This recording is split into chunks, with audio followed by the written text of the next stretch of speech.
নামাজ নাই, কুরবানি নাই।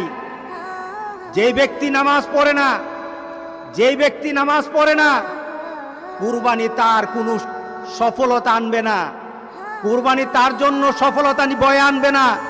নামাজ নাই, কুরবানি হবে না তার, নামাজ ছাড়া কুরবানি হবে না। এটাই ধারাবাহিকতা। ইন্না আতাইনাকাল কাউসার ফাসাল্লি লিরাব্বিকা ওয়ানহার। নামাজ আগে, কুরবানি পরে। আর আমাদের সমাজে এমন মানুষ আছে নামাজ পড়ে না কিন্তু লক্ষ লক্ষ টাকা দামের কুরবানি ছাড়ে না, এমন আছে কিনা বলেন? তার মানে কি? সে দিন বুঝে না, সে ইসলাম বুঝে না, সে মোহাম্মদ সাল্লাল্লাহু আলাইহি সাল্লামকে দেওয়া আল্লাহর ঘোষণাও জানে না, ইব্রাহিম আলাইহিস সালামকে দেওয়া সেই কুরবানির নীতি জানে না। এই কুরবানি তার জন্য কোনো সফলতা বয়ে আনবে না। সুতরাং যারা কুরবানি দিচ্ছেন, আপনার নামাজ নাই,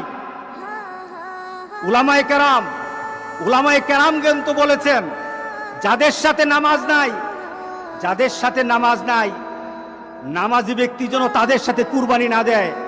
কারণ বেনামাজির কুরবানি হবে না।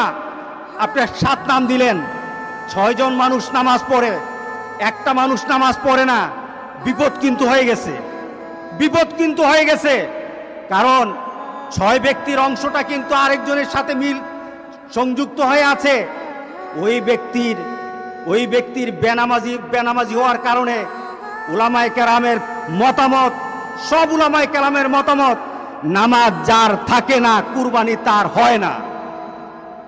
সুতরাং আমরা আজকে সিদ্ধান্ত নেব ইনশাআল্লাহ নামাজ ছাড়বো না। রাজি আছি সবাই? কি ছাড়বো না বলেন? নামাজ ছাড়বো না। নামাজ কায়েম করার পর আপনার কুরবানি, আপনার রোজা,